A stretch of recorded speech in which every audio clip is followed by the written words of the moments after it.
vaccine to where it will create the greatest good, and that is in places where people haven't had a single dose, rather than rolling out 4 doses or more in high-income countries. The way that the rollout has happened, it's meant that a lot of Pacific nations have been slow. It's very low. It is concerning, and particularly Papua New Guinea as well, where there has been misinformation and therefore vaccine hesitancy. How do governments combat that? What would you say to the people of Papua New Guinea who are still very reluctant to get vaccines despite the supply being there? When we look around the Pacific, in general, the populations of most states and territories are small, and that means that they're not likely to make a big contribution to viral evolution. But I think the exception is Papua New Guinea, with about 9 million people, low vaccine coverage, and many people living with chronic immunosuppressive illnesses. That is an environment where we could see the virus mutate quite rapidly, and it's quite conceivable we could see a new variant emerge there. As always with these variants, there's degrees of concern. Initially, they're just put under surveillance, then they become variants of interest, and eventually variants of concern if they show certain dangerous characteristics, and that's if they become significantly more infectious, particularly if they become more virulent, so more likely to cause serious illness, or to evade the protection provided by antibodies, and that often is what allows them to transmit more, and also if they become harder to detect. So that's the criteria a variant has to meet for it to be of concern.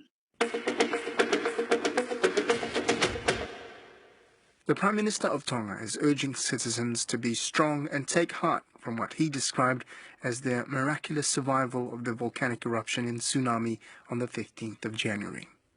2 weeks ago, our country suffered a great disaster. It has affected all of us Tongans, not only here, but also overseas. It has become apparent to us the enormity of what has happened. Siasi Sovaleni's speech comes as much-needed rain has finally been falling in the kingdom, helping to wash away some of the ash that covered everything after the eruption. However, the wet weather has also hampered efforts to restore telecommunications in the country. Our reporter, Finau Fonua, has been following developments on the ground. Malalele Finau, let's start with the Prime Minister's speech. Many thanks for translating that from Tongan for us. What did he talk about? So it was basically a speech of encouragement, because it's been just over 2 weeks since the eruption, and he was just talking about how miraculous it was, this 1-in-1,000-year event disaster. He said that it was miraculous that they were all still alive, and he said that that made him optimistic and that gave him hope, and Tongans should be more determined now because of that. And he also talked about how it was important to encourage the young people to help them get over this traumatic event and to move forward. He didn't say anything about coronavirus, but he did say he was grateful for all the aid that was being provided by Australia, New Zealand, China, America, and Japan. So it was just a speech of encouragement. He didn't outline any specific resolutions. Those are very encouraging words. And where is the recovery at as of last that we've talked, I think was over the weekend? There was some contactless delivery of aid going on? Since last Friday, I know that the Australian ship has delivered aid, and it's been contactless, and they're very cautious and very aware of coronavirus. It seems like they keep saying they don't want a tsunami of coronavirus in Tonga. One person I talked to said it's a bigger threat to Tonga than that volcanic eruption. The number of fatalities would be way higher. And they also emphasized that they know that they desperately need the aid, but it was very important to avoid a COVID outbreak. Yes, definitely. And last time we spoke, also, Digicel was heading out to repair some towers, and that have you managed to find out if Yeah, that's been completed? yeah. I spoke to the CEO, and he said that they haven't been, because they were going to land a team on Gao Island, which is an island in Hawaii, and to repair this thing called a microwave link, and fixing that would reestablish telecommunications in Hawaii and Vava'u. But they said the weather, because of the weather, they haven't been able to land that team onto that island. And he said that according to the forecast, they wouldn't be able, that he doubted that they would be able to land that team over the next few days. So what he's organizing is to send a satellite terminal to Vava'u by airplane to set it up there, and it would provide limited internet connection. But this would be focused, this would be provided to the businesses, to their business customers, not to the wider public, because it's very limited. But he said it would make a big difference because it would allow people to withdraw money, and it would provide some communication to the outside world. Definitely, for sure. And that weather forecast, was it for rain? Did they actually get Yeah, rain?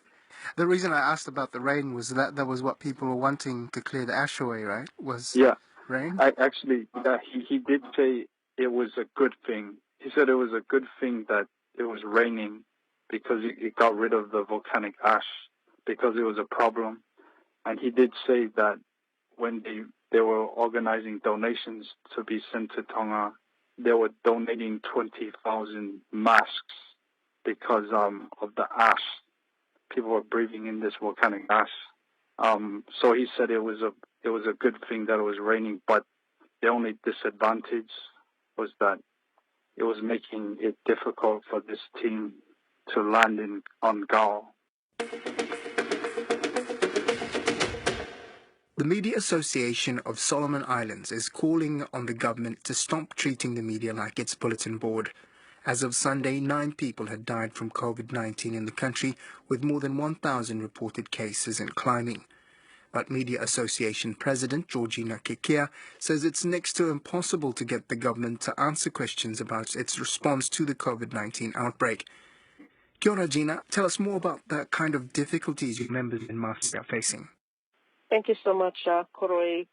Masi has all along been receiving feedback from its members, citing that they have had issues, especially when it comes to carrying out their job. You know, Solomon Islands has now recorded community transmission of COVID-19, and measures are in place, especially curfews and lockdowns and all that. But unfortunately for the media, they were saying that they have had issues, especially when it comes to getting exemptions from the police. And we reckon that this must be because of the lack of understanding of the role of the media and what it plays in society, which is why we continue to experience this sort of setback when we want to do our job, basically, Koroi. Yes, and are these permits just to move around freely during your lockdown, or is it also access to people that you can talk to? What kind of difficulties? Yes, apart from challenges in moving around, especially during curfews and lockdowns, also accessing public offices to getting responses from the